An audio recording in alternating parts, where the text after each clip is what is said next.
Muy buenos días, bienvenidos a esta Ciudad Viva de jueves, señores. Y estamos ahí a punto de hacer los anuncios. Sí, sí. Ay, tanta cosa. Una expectativa. Una expectativa, pero usted quemó algo ayer. Ayer en las redes y ¿Yo dije algo? ¿Redes? en las redes lo dijo en las redes. Dijo algo. Ah, bueno, sí, pero las redes es un mundo que aparte, ¿no? No, pero eso ya está dicho desde hace una semana, ¿no? Sí, que ya dijimos. el viernes es el último programa de esta versión de Ciudad Viva, o de Ciudad Viva en este formato, que van a seguir viendo estas cuatro caras, muy sonrientes en el día de hoy, salvo la mía. Yo tengo porque cara de sueño igual, ¿eh? No yo sé tengo si cara eso de que el señor Luca Veloz me dejó la pasta de dientes y el cepillo arriba de la silla ahí. ¡Epa! En el vestuario ya hubo denuncia pública frente a todo el grupo de WhatsApp de la producción de Ciudad Viva. todo Vamos a parece que terminar tiene todos dientes. peleados. Yo siempre pensé que era una muestra de compromiso intimidad. dejar el cepillo de dientes. Sí. Cuando uno deja el cepillo de dientes, ¿qué pasa ahí? Tácate, Se estoy va a acá. vivir. No sé, para mí automáticamente se deja el cepillo ¿no? de dientes va a vivir. ¿Qué somos? Es Uno- un grado más de intimidad. Ahora que Saumo se va. Ya se pregunta qué somos. O no, o- Bueno, ya que estamos en esta de velar intimidades, a mí una compañera que no es usted, de este equipo, en el vestuario, me han quedado zapatos y cosas. Pensé, En sube, colgando, sube. estaba buscando, yo estaba pensando en algo colgado ahí, Ha dejado cosas No. en la colgando. canilla. Y hay dos opciones, o que ahora que somos, o Luca, te olvidaste del cepillo de dientes donde compartimos Sí. vestuario. ¿Vestuario es muy futbolero o se debería decir camerino? Está bien. Pero camarino A mí me gusta vestuario. Sí, camarín me suena muy medio pretencioso, así que vestuario estamos bien. Te suena Punta del Este, que vos Sí. estás así con... Punta del Este No. solamente Ah. cosas, pero... Esto de velar. Creo que ha cambiado. Yo le voy a decir una cosa. En las Esto últimas horas ha de cambiado. develar trapos sucios, que no está bueno, a mí me lleva a No, los igual temas que están. lo que dejó A mí estaba, me lleva a los lo que temas dejó del estaba día. limpito, Pilar, igual, bien, no pasa nada, no hay A mí me problema. lleva a los temas del día, ¿no? Porque se A ver. siguen revelando Muy bien. trapos sucios. Y las penas Eh, igual son pocas, así que siga revelando que igual las penas pueden ser pocas. Y la vaquita Bueno, se porque imagina. hubo acuerdo justamente ayer, por lo menos por las causas que involucran directamente a Alejandro Astesiano, por lo menos en esta oportunidad, porque, bueno, se acordó un juicio abreviado, Sí. una condena por 4 años, pero sin embargo siguen surgiendo algunos chats que pueden llegar a ser comprometedores. Por ejemplo, entre otras, digo, podemos repasar, pero Búsqueda sacó también que quien va a ser el jefe de policía de Montevideo, que estaba siendo jefe en el departamento de Florida, también intercambió, es decir, él no intercambió, Astesiano habría intercambiado un chat, comunicación con el secretario privado del presidente de la República, Nicolás Martínez, donde le enviaba un documento que también era del sistema interno del Ministerio del Interior, con información policial, con información reservada. O sea que digo, esto va A a esta dar altura, más ¿con para quién no habló Astesiano? Sería la pregunta, ¿no? A mí no me llamó. A mí tampoco, Quiero yo no confirmar, tengo... por la duda. Yo ni siquiera lo tengo agendado, pero bueno, no sé, sé que tenía muchas vinculaciones el hombre. 4 años y 6 meses. Medio, sí. Sí, ahí va, 4 años y medio Efectivos. de penitenciaría. Ahí va, efectivamente. La fiscal Gabriela Fossetti dijo que, de todas maneras, la investigación sigue en curso. Sí, pero usted no le va Pero a trabajar decir lo perfil. que ella tiene que investigar, ¿eh? Bueno, Se lo digo sí. así, porque En la ustedes rueda- en la quieren rueda de meter prensa mecha. Los rezongó a los periodistas varias veces. ¿No, Sí, es, sí, no es sí. lo que ustedes dicen, sino Claro. lo que yo investigo, Y señor. sí, Está sí. bien, sí, y a tiene un colega razón. le dijo, pero- y si usted quiere otra cosa, que haga un pedido de información, de acceso a la información. Sí, está. Así le respondió. Sí, sí. Está bien, es un derecho que tenemos todas las personas como ciudadanos de este país, de pedir acceso, pero también funcionarios públicos tienen que responder adecuadamente a los requerimientos de la prensa, porque en definitiva claro. somos esa especie de intermediarios, de voceros de lo que está Y pasando. hay una dificultad de percepción, me parece, de la fiscal. Pero ¿quién soy yo para cuestionarla? Pero ella dice, la única perjudicada es la fiscalía. ¿Vio? Que en parte Sí. dijo, no, porque acá, en todo caso, la única perjudicada en el proceso es la fiscalía. No, estamos todos qué perjudicados. entiende Porque ella que la el perjudicada Ministerio es la Público, en fiscalía? todo caso, representa a todos, aunque sea parte la fiscalía, ¿no? Pero bueno, 4 años y medio se comprobó efectivamente que además sí había cobrado Astesiano $10.000 por haber facilitado los documentos, ¿no? para hacerse los pasaportes a ciudadanos rusos. Sí. Algunas de las cuestiones que se le comprobaron. Y las otras investigaciones seguirán en curso en los próximos meses. Vamos a estar siguiendo atentamente todo esto porque tiene derivaciones políticas importantes. El presidente habló, Ah, no sé. Ya habló la justicia. eso dijo el ¿La presidente justicia habló? de la República. Ah, Ya, lo dijo ya el presidente y ya está. Pero bueno, vamos a ver qué hace también la oposición. Hoy declara el ex director de Seguridad y Convivencia Ciudadana, Gustavo Leal, por esa visita que le hizo al padre de Astesiano. Bueno, y después va a dar una conferencia de prensa para aclarar para propios y ajenos, ¿no? Porque también el Frente Amplio pega esa explicación. En teoría lo que trascendió fue que Astesiano le dijo a la guardia penitenciaria donde estaba recluido que, bueno, se enteró, hizo esa denuncia de que Leal había visitado a los padres y que entre otras cosas les había ofrecido dinero. Entonces, parte de la conferencia tiene que ver para explicar esta situación, ¿no? Y muy picadas, y bueno, ya lo vimos en el informativo, pero muy picadas estuvieron, o picantes, las declaraciones de los hermanos de Astesiano, ¿no? Sí. Acusando, bueno, a jerarcas del Estado, al secretario de la Presidencia. Básicamente dicen que el Partido Nacional le soltó la mano, que lo desconocen ahora en un momento complejo. Había trascendido que Astesiano había sido chofer de Heber. Heber dijo que no. En un momento Heber dijo en conferencia de prensa el otro día en el Parlamento que no. Es más, le dijo a nuestro compañero Eduardo Delgado que estaba mal informado. Ahí está hablando uno de los hermanos de Alejandro Astesiano, que entre otras cosas dijo que volvió a decir que sí, que Heber, que había sido... insistió, dice, bueno, no sé qué le pasó, si fue que... No, y dio detalles, porque vio que dio detalles, no, porque ahora Heber está en la camioneta del Betito, ¿no? Sí. Todos sabemos, anda en la Ah, camioneta. claro, dio una camioneta Y Audi, ¿era? Y el hermano de Astesiano, que habló con MB Noticias, Sí. dio detalles de la camioneta Audi, que era la que tenía hace 25 años Heber, porque dijo que tenía kármica, Sí, y claro. que se la jineteaban, parece. Sí, iba los domingos.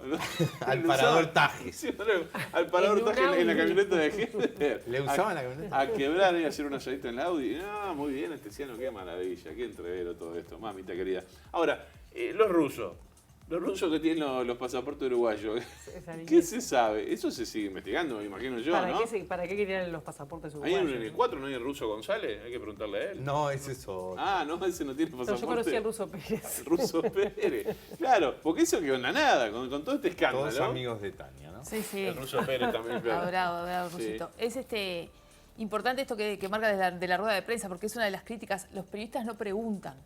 O preguntan siempre las mismas cosas. No, es importante y en cuestiones así, la población necesita claridad. Yo entiendo lo que debe ser para cualquier funcionario que capaz que no está acostumbrado a tener esta exposición mediática que, por ejemplo, está teniendo Fossati en este momento, pero el ser claros, honestos, no necesitar un pedido de información pública para saber qué es lo que pasó, creo que es vital para esa tranquilidad, para esa convivencia, para ese orgullo que sentimos los uruguayos, de nuestra institucionalidad, que nos llenamos la boca hablando en todo el mundo de lo que somos.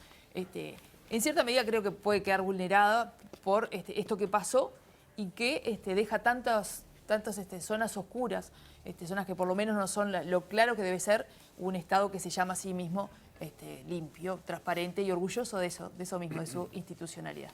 Es así. Bueno, vamos a ver qué está pasando en el tránsito, en la ciudad, y allí está nuestra compañera Lucía Gómez, ¿Quién? como siempre. ¿Quién está hoy? Lucía Gómez. Ah. Hoy no vino Cecilia. ¿No vino Cecilia? Hoy vino Lucía Gómez para darnos el reporte del tránsito. ¿Cómo le va, Lucía? ¿Qué tal? Buen día, chiquilines. ¿Cómo andan? Muy bien, muy bien. Un saludo a Cecilia también. Un saludo para Cecilia. Hoy no madrugó, Cecilia quedó durmiendo y vine yo. ¿Qué está pasando en las calles de Montevideo? Muy bien, bueno, les cuento. A esta hora tenemos el tránsito bastante enlentecido en la zona del Palacio Legislativo. Están apagados los semáforos de Agraciada y Marcelino Sosa y del cruce de Agraciada y San Martín, una zona bastante transitada justamente a esta hora, así que bueno, está personal inspectivo trabajando allí en la zona, ordenando el tránsito, a quienes circulen por allí, extremar aún más la precaución. Para hoy se esperan cortes en Martínez Trueba, entre Canelones y Soriano, hasta las 13 horas aproximadamente. Vilar de Bo está cortada y va a estar cortada un ratito más hasta las 10, entre Millán y García Peña. La calle Estero Bellaco entre 8 de octubre y Cornelio Cantera va a estar cortada hoy hasta aproximadamente las 16 horas. Pedro Berro entre Pagola y Miguel Barreiro hasta las 16. La calle Blandengues entre Terra y Ramón del Valle Inclán hasta la tarde de mañana. Vázquez Ledesma, entre Francisco Vidal y Benito Blanco hasta las 17. Por la zona del Cordón, Pablo de María, entre 18 de julio y Colonia hasta aproximadamente las 20:30 horas. Y hoy comenzaron reparaciones viales en la avenida Don Pedro de Mendoza, así que allí va a haber un corte por aproximadamente 2 meses, que va a ser entre Coralio La Costa y Camino Domingo Arena.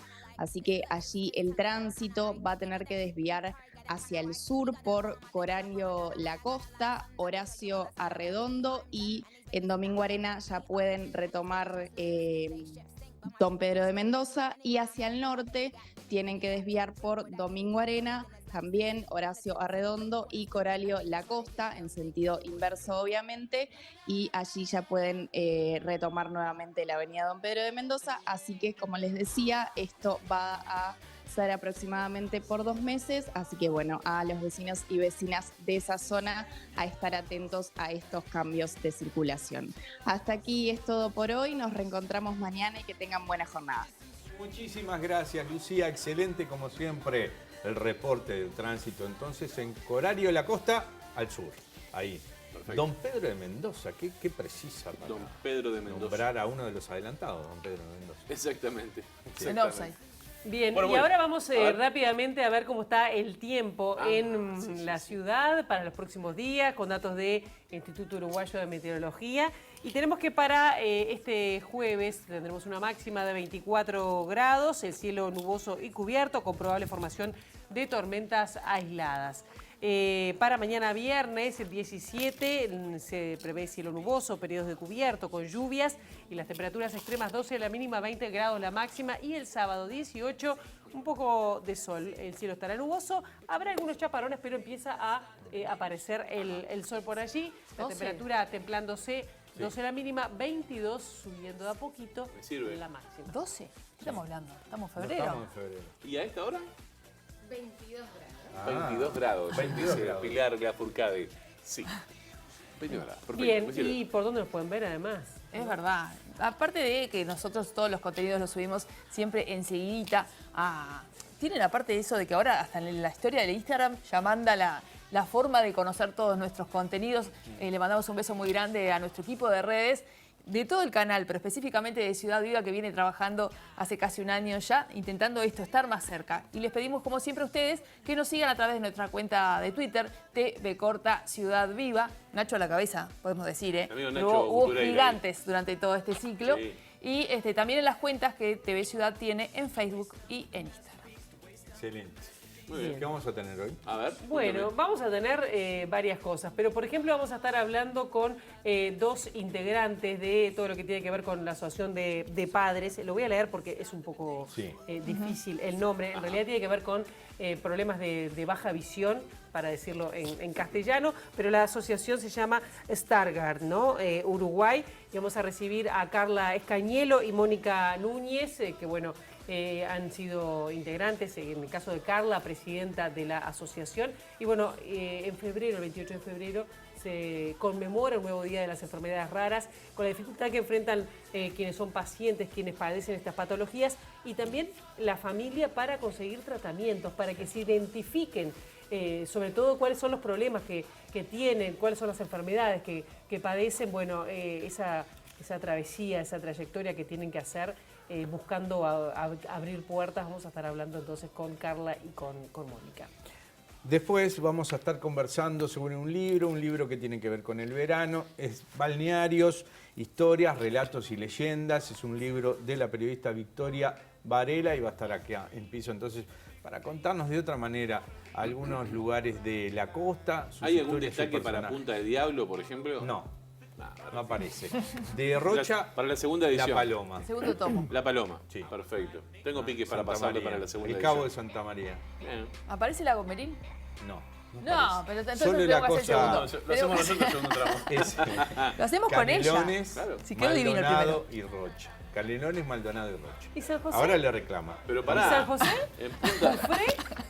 Bocas de Cufré. La pacada, Quillú. la picada. Quillú. digo, Los barrancos de usted iba a la Quillú. picada. Varela. Te iba a la picada Varela.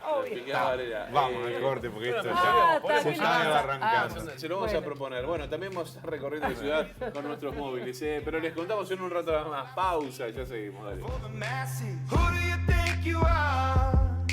Dreaming about being a big star. They say you're basic, they say you're easy. You're always riding in the backseat. Now I'm smiling from the stage while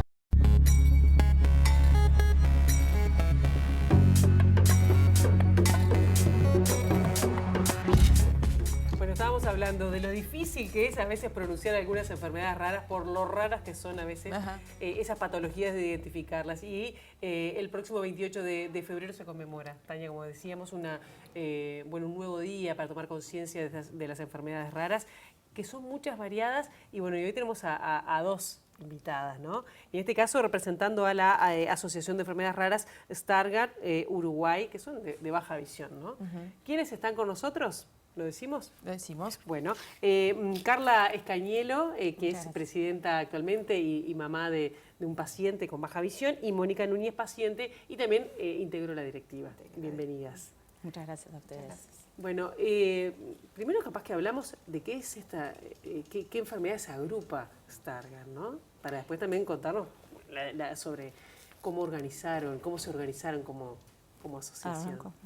Sí. Bueno, en realidad es Asociación de Enfermedades Raras de Retina Stargardt Uruguay, porque comenzó más o menos por el 2016, por ahí, empezamos a nuclear gente que tenga esta patología, pero después fueron sumando otras patologías de enfermedades de la retina o del ojo en general, porque Stargardt, retinosis pigmentaria, la enfermedad de conos y bastonos, son enfermedades de la retina, pero a su vez nos fueron llamando gente que tienen enfermedades raras, por ejemplo, en el nervio óptico, que todas ocasionan baja visión.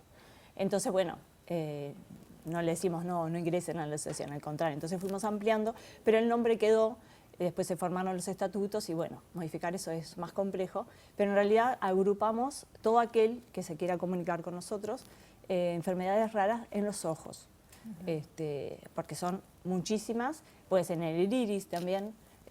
Hay un paciente, un niño que tiene una enfermedad en el iris, y bueno, entonces lo extendimos a todos aquellos que tienen problemas, enfermedades raras en los ojos, por decirlo de alguna manera.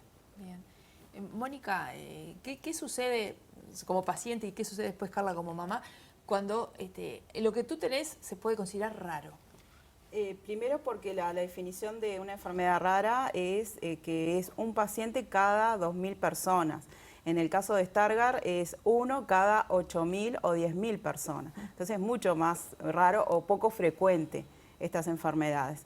Lo que sucede, la particularidad que tiene es la sorpresa. ¿Por qué? Porque en algún momento, o sea, siendo niño, adolescente o adulto, se manifiesta la enfermedad. Nosotros tenemos casos de personas que tuvieron una vida normal hasta determinada altura y de repente se empieza a manifestar, porque son enfermedades en su alto porcentaje genéticas. Entonces, al manifestarse nos trastoca totalmente la vida. Ya las decisiones que quizás hemos tomado cuando éramos, o cuando los padres tenían un hijo pequeño o adolescente, o cuando ya somos grandes, los proyectos que teníamos quedaron por el camino porque perdemos, por ejemplo, agudeza visual, vemos borroso, muchas de las actividades cotidianas de la vida, como a veces caminar o hacer, por ejemplo, correr o actividades físicas, no se puede, o leer, que es una de las actividades, no se pueden hacer con normalidad. Entonces nos trastoca mucho. ¿Y cuál es tu caso, por ejemplo? Yo tengo ¿Cuándo fue, cuando te lo detectaste? A los 32 ¿Qué pasó? años, hace 15 años, yo tengo 47 años, y bueno, empecé a ver, ya veía poco, ya tenía una alta miopía y después empecé a ver nublado, a tener accidentes, por ejemplo, caerme, golpearme, no ver el ómnibus o confundirme. Es muy común a los enfermos con baja visión confundir un número con una letra o pensar, bueno, ahí viene el ómnibus y no viene el ómnibus, sino es otra línea.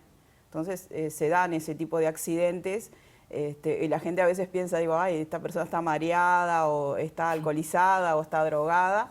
y no, es que tenemos esas dificultades que se manifiestan, o sea, en un momento tenemos una vida como la mayoría de las personas y de repente se empiezan a manifestar los síntomas y muchas personas dicen, bueno, ha de tener algún problema psiquiátrico, psicológico y no, es una enfermedad rara. Después se nos hacen los estudios, sobre todo en el estudio genético está la confirmación de nuestra enfermedad y ahí podemos saber qué es lo que tenemos. Desconocemos nuestra enfermedad. Claro. ¿Y en el caso de tu hijo?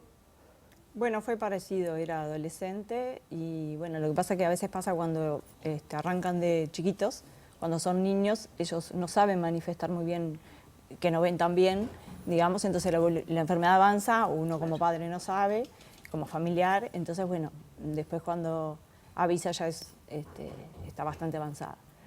Pero me parece que lo que hay que recalcar acá, importante, es un pedido que nosotros hacemos a la gente en general, que si sospecha que tenga una enfermedad rara de la vista, que vaya a un oftalmólogo, que vaya a un genetista, y que sí o sí, al ser una enfermedad, como bien dijo Mónica, genética, porque el 90% de las enfermedades de retina son genéticas, tiene que hacerse un diagnóstico genético.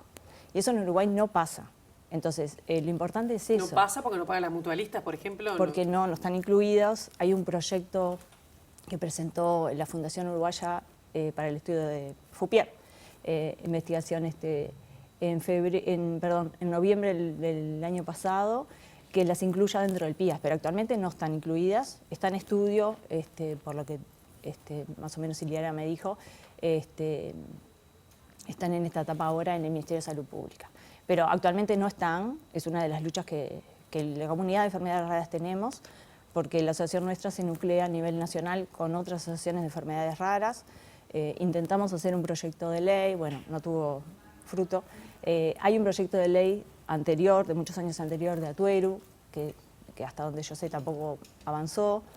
Y bueno, en Alianza de Pacientes hay diferentes grupos de enfermedades raras y bueno, en definitiva todos buscamos tener un diagnóstico certero y la manera que lo podemos obtener es con un estudio genético, que como las mutualistas no se hacen cargo, a veces algunas están solventadas, otras no, pero bueno, entendemos que tiene que ser parejo para todo el mundo. Si alguien sospecha que tiene una enfermedad rara, tiene que tener un diagnóstico. ¿Cómo? Si es enfermedad genética, con un estudio genético.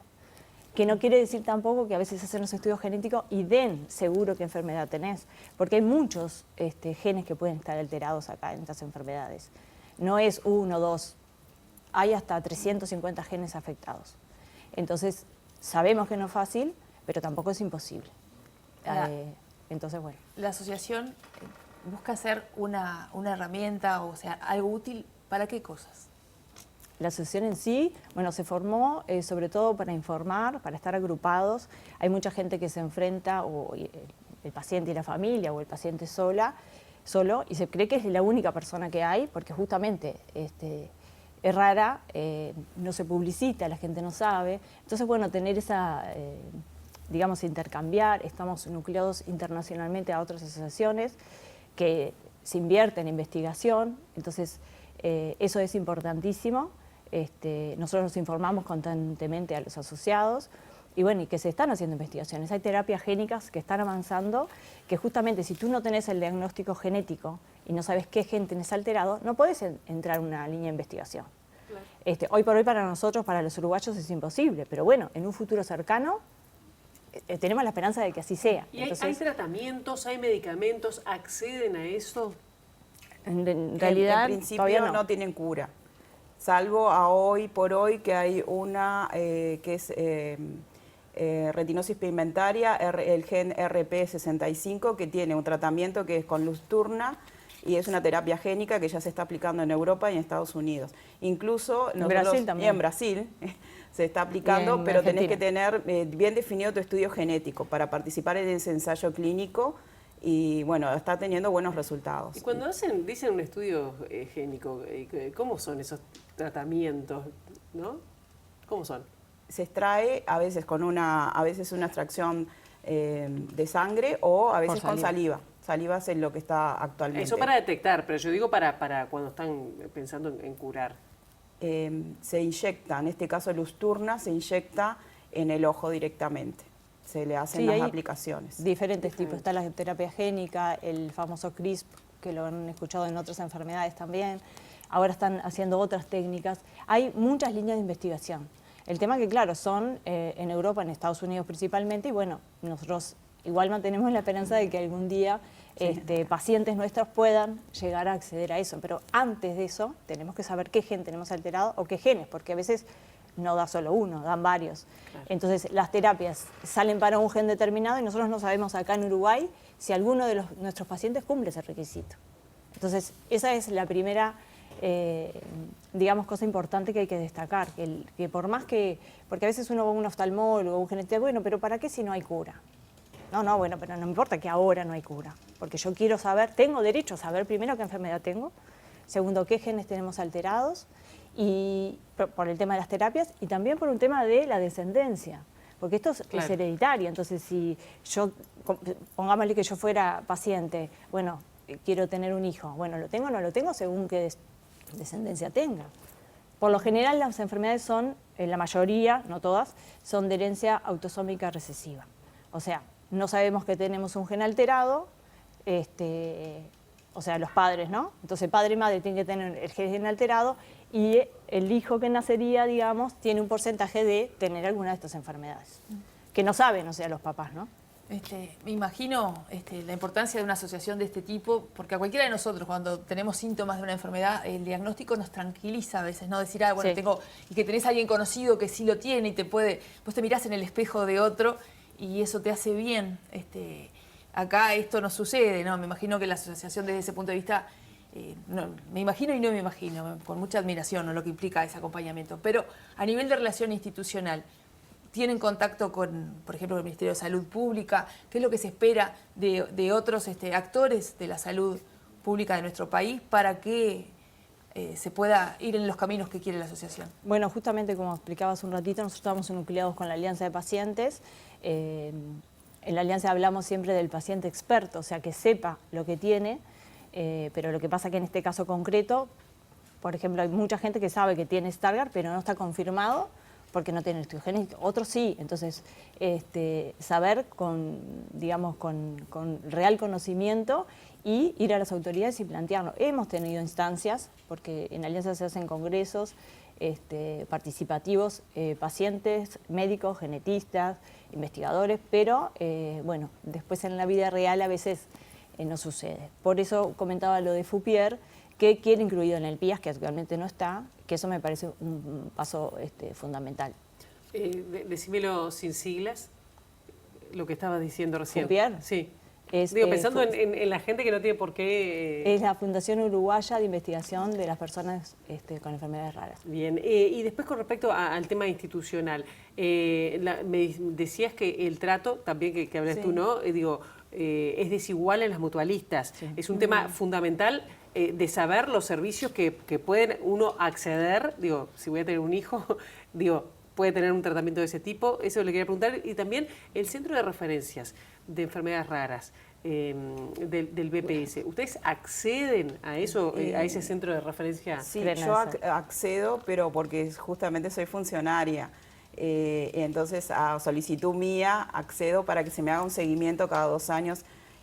Una de las características que tienen las enfermedades raras de la retina o las distrofias de retina es que son progresivas, o sea, van avanzando, o sea, nos van llevando hacia la baja visión, hacia la ceguera.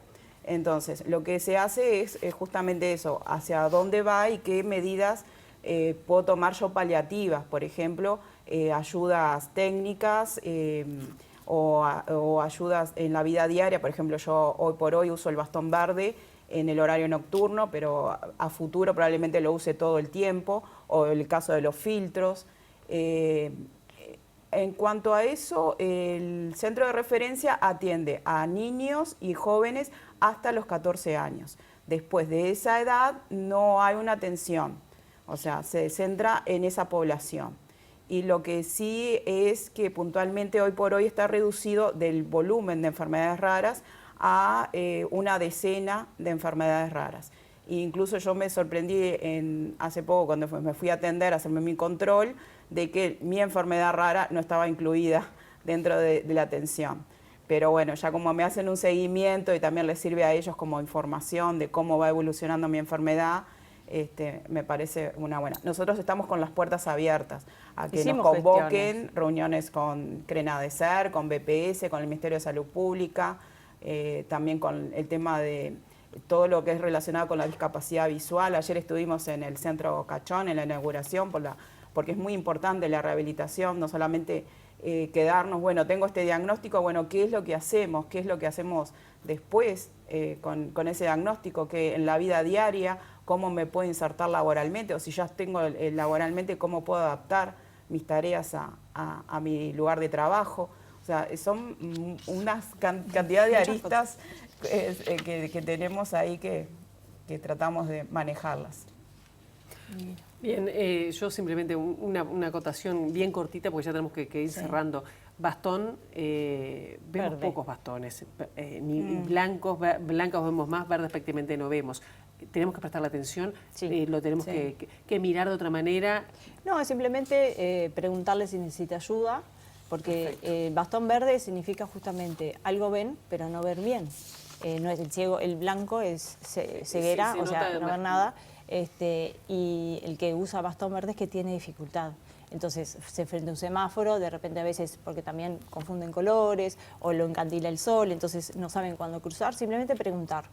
Si está en una parada de ómnibus, no va a ver el número, eso seguro. Entonces, bueno, ayudarlo. Saber cómo preguntarlo y ayudar es ayudarlo. importante. Ayudarlo lo que precisa, porque a Exacto. veces... Sí, hay gente que no quiere, bueno, pero es Pero- un símbolo de que algo ve y no ve bien. Perfecto. Perfecto. Carla Escañelo, Mónica Núñez, gracias por estos minutos aquí en Ciudad Viva. No, gracias a Y ojalá ustedes. que tengan más Muchísimas respuestas. Muchas gracias. Bueno, Estamos en ojalá. las redes sociales, si nos quieren buscar. Sí, como mirá la asociación, Stargardt, Uruguay. ¿Cómo dice el nombre? Mirá Estará el logo, supongo. Sí. Los invitamos entonces a seguir esta cuenta en las redes sociales y a interesarse un poquito más en lo que pasa al lado. Conociendo la información también sirve para eso. Uno en el momento en que conoce algo se siente más cercano. Muchísimas gracias por abrir No, la a ustedes. vida aquí en Gracias. TV Ciudad. Nos vamos Una a... pausa, ¿eh? Hacemos una pausa, pero volvemos enseguida con más Ciudad Viva. You can pretend that it was me, but no. Oh, baby, I'm playing on you tonight. Hunt you down, eat you alive. Just like animals, animals, like animals. More.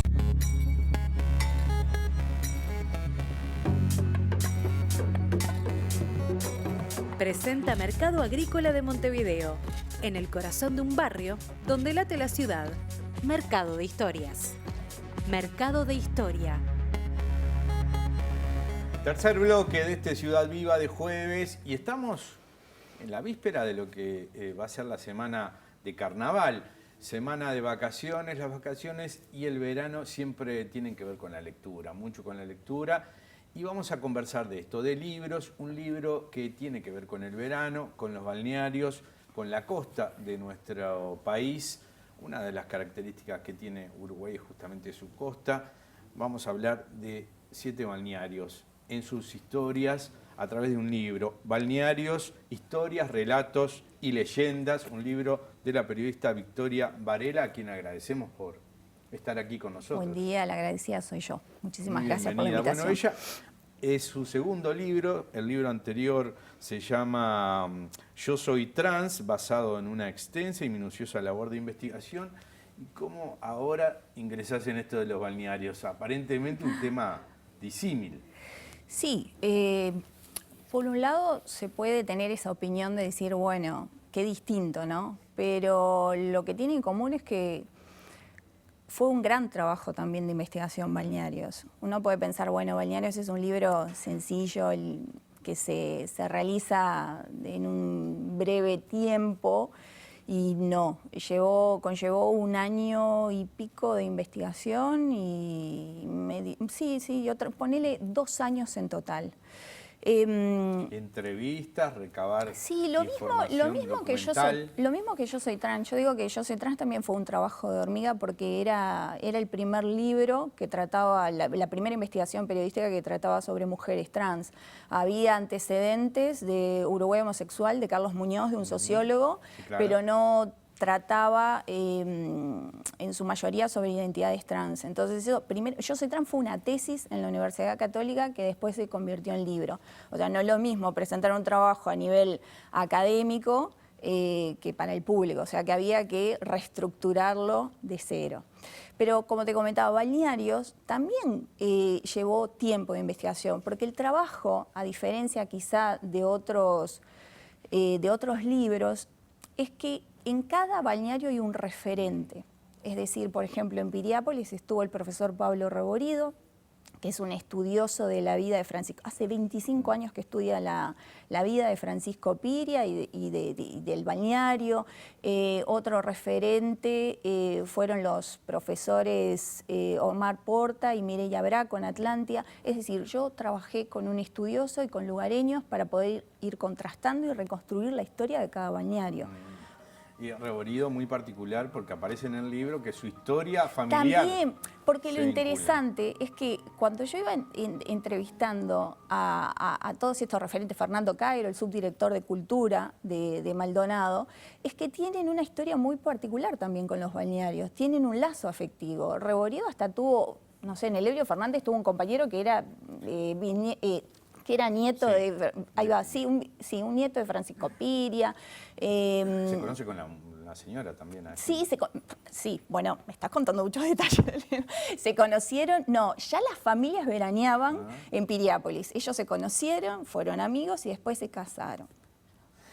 ¿Por qué estos 7 balnearios? Porque bueno, el libro tiene varios capítulos, son 6 capítulos, después aparte, una parte son 250 páginas, una parte con fotos. Con fotos. Además, pero ¿por qué estos balnearios? Bueno, ya develaste el primer capítulo que tiene que ver con un hombre y el sueño, se llama, ¿no? Un hombre y su sueño. Bueno, cada balneario no tiene el nombre del balneario, justamente para que el lector lo descubra y diga, bueno, o quizá en los primeros párrafos hay información, pero no sabes bien a qué balneario corresponde. De hecho, el primer capítulo comienza con un crimen. Y vos decís, bueno, balneario justo con un crimen. Pero ahí quizá, a medida que va leyendo el lector, entiende por qué comenzamos con un crimen. De hecho, la estructura también es distinta a otros libros. Si pudiste ojear, no hay un orden, no comienzo... Piriápolis se fundó en tal fecha, en 1890, Francisco Piria nació... No, comienza con un detonante y bueno, y después el lector entiende por qué inicia así cada capítulo. Pero en cuanto a la pregunta que vos me consultabas, ¿por qué esos balnearios? Por un tema de vínculo afectivo. Yo amo profundamente Piriápolis, estoy como como los deportistas, como los periodistas deportivos que no dicen si les gusta Nacional o Peñarol. Bueno, yo no tengo ningún problema en decir que amo profundamente Piriápolis. Está generando lío ya acá, ¿eh? Sí, porque me dijeron Punta del Diablo, ya me vinieron a reclamar, pero ya la entrada, ni me dieron tiempo a, hola, ¿qué tal? Mucho gusto. No, es ¿por qué no está Punta del Diablo? ¿Por qué no está esto? Bueno. Ojalá haya una segunda parte y pueda incluir Punta del Diablo, Cabo Polonio y otros balnearios más. ¿Qué es lo que te atrae de Piriápolis, eso que vos decís que tenés la camiseta puesta? Mira, en parte lo que le atrajo un poco a Piria, aunque Piria también tenía un lado comercial, a esa visión idílica de enamoramiento con Piriápolis había otra cosita. Los cerros llegando al mar, eso me apasiona, me gusta, como también reconozco que la paloma, yo le puse, la hija del mar, ahora lo estoy develando, por el mar, por la playa, porque tiene otro encanto. Para mí, cada balneario tiene su impronta. También me han preguntado si veo cosas en común en los balnearios. No, cada uno tiene su personalidad. Y de hecho tiene que ver también con sus fundadores, que quien lee el libro también va a ver que entre ellos se conocen y hubo influencias. Por ejemplo, Lucid con Perea, de la Floresta. Piria también estuvo involucrado en la Floresta. Sí. Y todos vinculados a la forestación. Sí, Piria en principio el tema era minero, era la explotación minera. Pero es uno de los importadores de los eucaliptus también, ¿no? Sí, incluso fue elogiado hasta en varios países, recibió un premio por arboricultor junto a Lucid y otros más. pero en realidad él lo que vio en Piriápolis fue el tema minero. Lo que compró, las 1.814 hectáreas que compró Anicia Olivera, que era la hija del general Leonardo Olivera, eran las tierras con el segundo aforo más barato. Pero, ¿qué pasaba? Eran improductivas a nivel agrícola, ganadero, pero no a nivel minero. Y él por eso le interesaba para poder exportarlas a Montevideo y Argentina. De hecho, muchos de los pórfidos que decoran el Uruguay y la Sala de los Pasos Perdidos provienen de la cantera de Piriápolis. Un granito de allí, ¿no? Y construcciones de Buenos Aires, que bueno, que están todas en el libro, en un pie de página, están todas las construcciones que hay en Buenos Aires que están con minerales de acá, de nuestro país.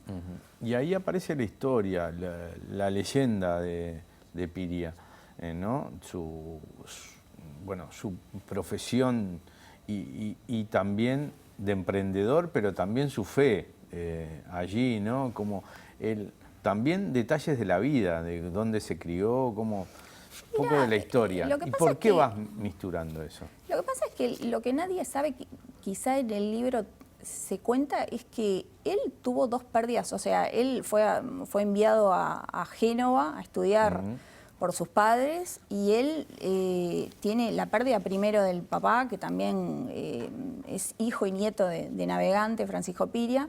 Pierde a su padre en un naufragio y después pierde a la madre en el 57 debido a una fiebre amarilla en Montevideo. Y él se viene porque lo querían, bueno, para reclutar para el ejército en Italia, y se encuentra con nada. Habían saqueado su casa, quedaba, él lo cuenta, porque él lo que tiene es que cuenta todo en la tribuna popular. Entonces él cuenta que, bueno, que solo había quedado la estructura de su casa, y empieza trabajando los trabajos más modestos. Entonces es un hombre que se hizo, como quien dice, de abajo. Y bueno, y así va escalando, estuvo vinculado a la masonería, él también lo confiesa, así como él se casó en el 66 y en el 67 ingresa a la masonería. Sin embargo, parte de las atracciones que él ponía para Piriápolis, pensaba, tienen que ver con lo religioso y con lo católico. Sí, era un hombre de mucha fe. De hecho, le puso al trencito, las locomotoras, la fuerza y la voluntad. Pero también, por eso te digo, yo no lo podría definir, no se podría etiquetar. Estuvo vinculado con muchas cosas. Es un hombre de mucha fe, las imágenes, se ve que la Virgen de los Pescadores. Pero él fue muy estratega también. Hasta el día de hoy seguimos hablando de él y nadie lo puede etiquetar o encasillar en algo. De hecho, también, mira, está todo el tema de la fe, la masonería y la reencarnación. Porque él, en un pasaje del libro se cuenta sobre una sesión espiritista, porque él se quería comunicar con su primera mujer. Entonces, viste que está como que ha incursionado en varias cosas. Bueno, ahí está.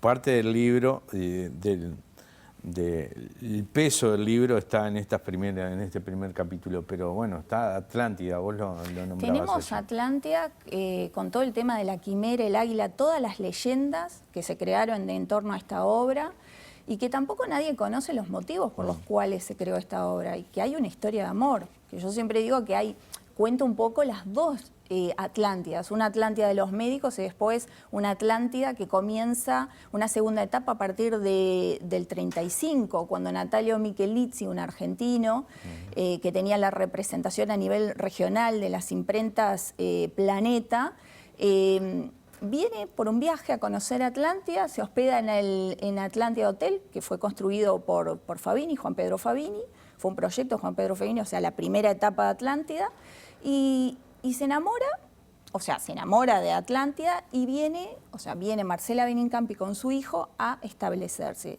Ambos eran casados y vinieron a vivir esa historia de amor acá, porque recién el divorcio en Argentina sale con el gobierno de Alfonsín en 1987. Entonces, de alguna forma, si bien ellos no ocultaban esa relación, ella era tildada de ser la amante de Michelizzi. Hubo un gran conflicto entre esos dos bandos porque estaba, por una parte, ese Atlántida conservador de la siesta, como describen los maestros Omar Porta y Mireia Braco, y después viene la proyección internacional, el glamour, el Palace Hotel, que era un hotel que en principio él lo quería rodear de agua, con una escalinata tipo barco, las paredes inclinadas como la proa de un barco, y el banco hipotecario, él pidió un préstamo al banco hipotecario y no lo aceptaron. Él tenía ideas muy revolucionarias. Claro, y después creó la obra La Quimera, y él nunca tuvo como intención que se generara en un punto de atracción como es hasta hoy en día, que todo lo que genera. La Quimera es el águila, porque la no lo Quimera, conocemos. sí. Los familiares... Mira, yo tuve la posibilidad de entrevistar a Alberto Lastreto y Susana Lastreto, que son los nietos de Marcela Benincampi, y reconstruimos toda la historia del águila, cómo fue construida, los motivos, cómo se conocieron ellos. Ella nació en Egipto, su familia era aristocrática, o sea, viene una historia que no puedes creer que estos personajes se hayan enamorado de un balneario de nuestro país, y toda la historia en torno a ellos, porque después se les cerró el hotel, porque se los vinculaba con el fascismo, él por ser italiano, por la empresa Planeta. Bueno, allí se habla, ¿no?, del águila y de todas las leyendas nazi, ¿no? que se escondían los nazis. Recién en la producción estábamos discutiendo y me decían, no, pero el águila queda en balneario argentino. No existía, ¿verdad?, todo eso. Bueno, antes pero era toda Atlántida. Claro, está explicado bien el tema de los límites y demás, y bueno, pero hasta el día de hoy se la sigue vinculando que pertenece a Atlántida. Aparece ahí, ¿eh? Y de Atlántida, ¿por qué este recorrido que haces Piriápolis, Atlántida y después seguís hacia el este? No hay un orden, porque tampoco la idea era decir, bueno, comienzo con el balneario más antiguo, no. O sea, rompí con toda la estructura. No hay nombres en los balnearios, yo determiné los nombres, no hay una cronología. La otra vez hablando con Jaime Clara, me dijo, bueno, ¿en qué categoría? ¿Qué es? Y es un bicho raro en sí, porque para mí, yo quería leer este tipo de libro, lo hice pensando en lo que yo quería leer respecto a los balnearios, y de hecho la idea era revalorizar la historia de los balnearios, porque ¿qué tanto conocemos los balnearios? Por ejemplo, ¿cuál es tu balneario preferido? Mi balneario, Cuchilla Alta, no aparece acá. Ay. Punta del Este aparece, por ejemplo. Sí, Punta del Este aparece. Y los inicios son muy humildes, porque no nació como es hoy Punta del Este, no, era un caserío, no sé, en 1906 se hizo un censo y había 492 casas, y comienza con un hotel de Rizo, que era una antigua empresa de pesquería, que él se queda con esos depósitos a raíz de un pago de honorarios, y pasan cosas muy interesantes en ese hotel, porque incluso los huéspedes para llamar al servicio tiraban tiros al aire. Hay cosas que te sorprenden porque era en esa época. Sí, y aparecen fotos. Aparecen fotos, sí. Fotos de las características, bueno, la construcción del hotel argentino. Algunas veíamos acá que tienen que ver con eso. El hotel allí también de Piriápolis. Las chivas que aparecieron también. Sí, los carritos allí antiguos. O sea que no solo de las construcciones, también historia de las costumbres. Esto de que las decías costumbres, tú, de las familias que iban de Montevideo a de veranear, Pando a Atlántida. los protocolos. Había un hotel, no voy a mencionar cuál, que su dueña, por ejemplo, al momento de emplear a los mozos, no podían usar perfume, no podían ser calvos, no podían ser obesos. Había determinados requisitos. Incluso los mozos tenían asistentes para servir las mesas. Está contado cómo era esa época, cómo se vivía, el lujo, porque el Argentino Hotel fue amueblado para que perdurara. O sea, hasta el día de hoy hay orinales en el depósito del Argentino Hotel, para que te hagas una idea cómo pensaba en el futuro. Historias de máquina de hielo y de máquinas de hacer. Sí, una máquina que, no sé, que planchaba una sábana en 5 segundos. Digo, Piria... Avances impensables. Sí, y Francisco Piria también era... todo era grandilocuente, colosal, bombástico, usaba términos... creaba términos que, bueno, para vender de alguna forma Piriápolis. Balnearios, historias, relatos y leyendas. Muchísimas gracias, Victoria. Ya está preparando el próximo, entonces. Bueno, si Dios quiere. Esperamos acá. Si Dios quiere, ojalá. Paso que mi Instagram, porque es victoria.varela.escritora. Ahí estoy subiendo algunas fotos también, porque también hubo que hacer una selección importante de fotos para la bitácora, y yo también subo algunas historias en mi Instagram. Y bueno, si Dios quiere, a ver si podemos hacer la segunda parte. A ti, muchísimas gracias a todo el equipo. Señores, nos vamos hacia el exterior porque está nuestro compañero Juan Pablo Rodríguez en el oeste de Montevideo. La preocupación de familias, más de 100 familias que ven la posibilidad de ser desalojadas allí en Nuevo Comienzo. Juan Pablo. Luca, buen día para ti, desde luego para nuestros televidentes. Es así, estamos en el asentamiento Nuevo Comienzo. Como vos decías, ¿no? Más de 100 familias, aproximadamente unos 200 niños que viven aquí desde comienzos, del año 2020, porque este asentamiento por primera vez se empezó a fundar un 17 de enero. Hay un proceso judicial que ya va a tener más de 2 años, donde hay 3 vecinos procesados por usurpación de energía, de donde tendrían que desalojar el lugar el próximo mes de marzo, precisamente el 18 de marzo, en caso de que no se llegue a un acuerdo. Por eso estamos con Patricia Latorre y con Fabiana Molina, representantes de estos vecinos. Fabiana Molina, también una de las personas que está incluida en este proceso judicial. Bueno, Molina, cuéntenos cuál es su situación al día de hoy. El próximo mes de marzo, bueno, si no le encuentra una salida antes, va a tener que desalojar. ¿Esto es así? Es así, bueno, el 18 de marzo sería el último día. Antes de esa fecha no tendría que estar más acá, porque si no iría a juicio. Y el juicio, muy pocas posibilidades de ganar algo, porque lamentablemente el delito está, para la Fiscalía está el delito de usurpación y de robo de energía. Y bueno, y la única solución que nos dan es irnos o terminar con un antecedente o en la cárcel. ¿Usted tiene a dónde ir? Usted me contaba fuera de micrófono que tiene 2 niños. ¿Tiene a dónde ir con las criaturas? No, hace un par de días se contactó conmigo la abogada y la asistente social de Fiscalía para decirme que habían tenido reuniones con las cooperativas y que esa era una de las posibles soluciones, y que en la cooperativa no había lugar y que ella, que esa solución ya no había. Que esa era una de las soluciones que se había pensado, ¿no? Y que ellas estaban trabajando para tratar de resolvernos. Y bueno, y hoy por hoy la única solución que tenemos, viable, ¿no? Es ir yo y mi hija a un refugio del MIDES y mi esposo y mi hijo al otro. O sea que la familia se tiene que dividir, digamos. Exactamente. Molina, ¿se ha podido hablar con el Ministerio de Vivienda? ¿Qué respuesta han tenido en caso de haber consultado este órgano? Hemos hablado con el Ministerio de Vivienda, hemos hablado con Arbeleche, con Florencia y ninguna. Quedan de comunicarse, de buscar una solución y por ahora nada. Seguimos con la misma. Sebastián Moreno de Tierras y Hábitat tiene 2 terrenos para nosotros, pero no logramos la otra parte. O sea, es decir, que el Ministerio de Vivienda les toma el reclamo, pero no les brinda una solución y ustedes no ven una salida tampoco. Exactamente, le hemos planteado miles de soluciones, incluso que nos hicieran un préstamo, que nosotros lo devolvíamos para armarnos algo y no hay plata, nos dicen.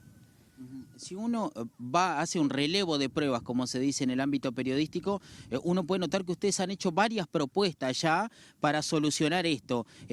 ¿Ustedes sienten que estos proyectos que ustedes han dialogado con juristas, con arquitectos, con gente que sabe sabe en el tema, han sido tenidos en cuenta por las distintas autoridades o no? No, yo pienso que no, porque ya te digo, hemos llegado a pilones de lugares, hemos incluso hablado con el presidente que se comprometió en ayudarnos, en ver qué se podía hacer y tampoco hasta el día de hoy no tuvimos más respuesta de él. ¿Les gustaría tener otra reunión con el presidente, por más que ya tuvieron una y como usted me dice no los escuchó o al menos, digamos, no les brindó ninguna solución? Sí, claro, yo quiero tener una entrevista con el presidente, sí, plantear la situación y ver qué podemos hacer. ¿Usted en los próximos días cómo tiene pensado recorrer aquí su vida hasta el 18 de marzo? Más allá de las reuniones con su abogado que imaginamos que usted va a tener, ¿qué solución espera? Y nada, esperar tanto que Florencia, una de todas las reuniones que se fue con Florencia Arbeleche, que yo fui con ella, que fui en representación de los procesados para que ella se pusiera en mi lugar, de que estaba en la calle prácticamente. Si bien el problema es de todo el asentamiento, pero los que tendríamos más urgencia somos los que estamos procesados porque no tenemos vuelta, tenemos que irnos. Tenemos que irnos sí o sí. Y yo hablé con ella y ella me dijo, supuestamente no se podía poner en mi lugar porque no lo estaba viviendo, pero que me entendía y que ella iba a trabajar para tratar de que por lo menos los procesados fuéramos los primeros en tener alguna solución. Y hasta el día de hoy, nada. Y el resto de los procesados en la misma situación que ustedes, sin tener un lugar fijo al cual ir en caso de ser desalojados de aquí. Exactamente, en la misma situación. Por eso, cuando a nosotros nos procesan, éramos 14 vecinos. De los 14 vecinos quedamos solo 3, porque nosotros 3 realmente estamos hasta el último momento, porque no tenemos dónde ir, no tenemos solución ninguna. Otros vecinos que también fueron procesados, de repente encontraron en una cooperativa de vivienda, ir de prestado a la casa de algún familiar, pero nosotros esas posibilidades no las hemos tenido, por eso en la actualidad estamos aún todavía acá. Bueno, muchísimas gracias. Y bueno, desde aquí, desde el Nuevo Comienzo, voy a llamar a un chiquito acá del Nuevo Comienzo, ya que estamos aquí, un chiquito que se quedó viendo el móvil, que está desde temprano con nosotros. ¿Cómo es su nombre? De César. Bien, ¿usted juega al fútbol aquí en la escuelita del barrio, me dijeron? Sí. ¿De qué juega usted? De defensa. ¿Sí? ¿De defensa? ¿Cuál es su ídolo? ¿Tiene un ídolo, alguien a quien seguir o no? Sí. ¿Quién es? Si podemos saberlo. Se llama Jan. Jan, bien, ¿es de acá del barrio, Jan, o no? Bien, tiene como ídolo un pibe del barrio, me muero, qué lindo. ¿Y usted es hincha de algún equipo de aquí de Montevideo o del mundo? Yo qué sé, yo no lo quiero limitar tampoco. No sé. ¿Va a la escuela usted o no? Sí. ¿A qué clase va? A tercero. ¿Cómo se llama su mejor amigo? Gianfranco. Bien, Gianfranco. Bueno, un saludito para Gianfranco acá. Me retiro con el amigo desde el Nuevo Comienzo. Quiero mandarle un saludo a la gente del Cerro, de la ciudad, donde es Marcelo Elita, el asistente de cámara que tenemos aquí. Así que bueno, esperemos que esta situación de los vecinos del Nuevo Comienzo se pueda solucionar y que por supuesto este final tenga un final justamente feliz para los vecinos que habitan aquí este espacio.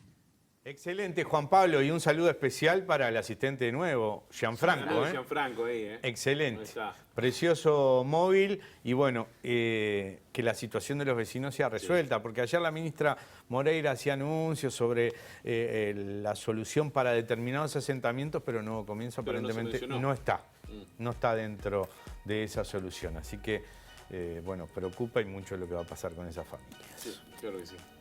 Bueno, muy bien. ¿Hacemos una pausa? Breve. Cortita y ya seguimos. Brevísima. Nos vamos a internacional. Hágale pues. Pausa. Presentó Mercado Agrícola de Montevideo, en el corazón de un barrio donde late la ciudad. Mercado de Historias. Mercado de Historia.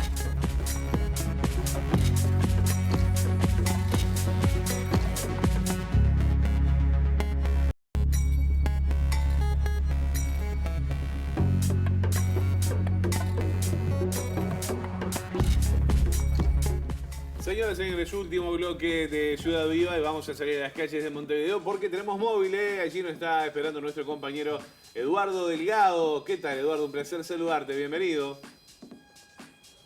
Un gusto saludarlos también, compañeros. Estoy aquí en el Paraninfo de la Universidad, donde apenas en minutos habrá un reconocimiento de Naciones Unidas al expresidente José Mujica por su contribución a todo el proceso de paz en Colombia. Y para hablar de esto estamos con una colega justamente de Colombia, con Alejandra Villamizar. Ante todo, gracias por estos minutos previos a esta actividad. Y bueno, consultarte primero, justamente a tu entender, ¿cuál fue el principal aporte del expresidente uruguayo en este proceso de paz en Colombia? Bueno, muy buenos días. Pues la voz de Pepe Mujica ha sido una voz para América Latina. Y creo que su llegada a la política consistió en darle una altura ética a la reflexión sobre la necesidad de la paz. Países tan polarizados alrededor de un propósito como el de la paz en Colombia, que parecía absurdo, digamos, que existiera una oposición tan fuerte a vivir en paz, traía por consecuente una realidad muy profunda, y es que la sociedad estaba muy adolorida, que había heridas muy fuertes, y tramitar todas esas heridas y ponerle lógica y ponerle un poco de sentido común a la humanidad, digamos, que trae el mensaje siempre de Mujica, creo que fue muy importante. Aparte de esto, al presidente Juan Manuel Santos le vino muy bien tener un acompañamiento que hiciera contraste, ¿no?, con su historia, con su mirada, incluso con su historia, con su concepto económico, si se quiere, para el país, porque venía de la mano también de ese concepto de acompañamiento latinoamericano. Es decir, al final yo creo que nosotros en Colombia, como todos los países nuestros, necesitamos reivindicar nuestras realidades a través de un reconocimiento de la realidad, de dónde estamos, quiénes somos, y creo que Pepe Mujica es una voz que siempre aterriza, ¿no?, para esa reflexión. ¿Y en qué está ese proceso? Y si a tu entender hay posibilidades reales de avanzar en un segundo paso, que sería un acuerdo entre el gobierno y el ELN. Bueno, el acuerdo con las FARC lleva 7 años en su implementación y lo que hemos visto como sociedad es que tenemos un reto enorme para sanar heridas. Estamos haciendo un proceso, yo creo que inédito en términos de justicia transicional a la luz de las grandes exigencias que nos da hoy el derecho internacional. Los victimarios, tanto del Estado como de la exguerrilla, están presentando las versiones, por un lado, ante la Comisión de la Verdad, que no tenía carácter judicial, y ante la JEP, que es la Justicia Especial para la Paz, donde sí se está tramitando un proceso judicial. Va a haber sanciones propias de ese tribunal para miembros de la fuerza pública, miembros del Estado, que cometieron abusos durante el conflicto, un asunto que era muy difícil de imaginar en Colombia previamente, y eso, por supuesto, está generando una gran catarsis de que realmente fue lo que nos pasó como sociedad. ¿Cuántos años estuvimos en el negacionismo alrededor de los efectos del conflicto? Y lo mismo, por supuesto, para los excombatientes de la guerrilla, que si bien tuvieron un tratamiento, digamos, de carácter político, que hoy día tienen un movimiento político y están en el Congreso, algunos van a recibir también esas sanciones, muchas de ellas seguramente les hará perder esos derechos de estar en la política, los tendrán que llevar a una especie de, no van a llevar a intramural, digamos, no van a estar en prisión, pero sí van a tener que tener un proceso de resarcimiento frente a la sociedad. Todo eso está moviendo una cantidad de elementos nuevos, también generacionales, de personas que no vivieron la guerra, que no vivieron el conflicto y que están enfrentándose a un reto, y es construir un nuevo relato de nación. Un relato que reconozca a las víctimas, que reconozca, digamos, el carácter regional y territorial que tuvo el conflicto. Y aparte de eso, pues una mirada de las élites políticas alrededor de cuál fue la responsabilidad durante todo este tiempo. El ELN está en la mesa, estamos en la segunda fase de negociaciones. Va a ser un proceso largo, el ELN lleva 20 años, si se quiere o más, sentado en una mesa de negociación con los diferentes gobiernos. La agenda es un poco más difícil de abordar porque plantea algo más etéreo, que es la participación de la sociedad para construir la paz, y eso es todo un ejercicio, digamos, democrático que todavía no se sabe muy bien cómo se logre. Pero están tratando de hacer un cese al fuego, porque además del ELN hoy día tenemos una cantidad de grupos criminales que no tienen naturaleza política y que están tomando el territorio, y hay una gran preocupación justamente por el crecimiento de estos grupos. Y en parte yo te iba a preguntar, el acuerdo de 2016, María Alejandra, sin embargo en los últimos años ha habido decenas y decenas de asesinatos de activistas sociales, también de integrantes de la FARC. ¿Qué es lo que está faltando? ¿Un cambio en la cultura, en la parte operativa de todas las fuerzas de seguridad y el Poder Judicial de Colombia? Hay diferentes maneras de verlo. Una es que cuando se retiran las FARC de los territorios hay unos vacíos de poder, lo cual demuestra que evidentemente la presencia de las FARC en los territorios regulaba las relaciones entre la sociedad y, si se quiere, los servicios que debe prestar el Estado. Cuando las FARC salen hay un vacío de Estado y hay un vacío de poder que no suple la fuerza pública, que no suple el mismo Estado en su conjunto, y otros grupos armados empiezan a tomar esos espacios y ese control con un incentivo permanente del narcotráfico.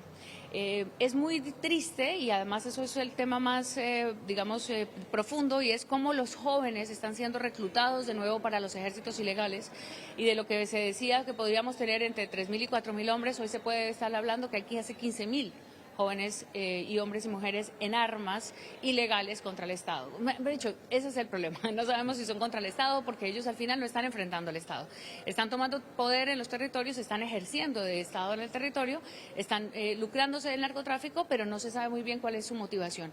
En algunos casos va a entrar un proceso de sometimiento a la justicia. Ayer mismo el gobierno presentó el proyecto de ley que va a ser un tratamiento judicial para quienes quieran acogerse y tengan beneficios judiciales.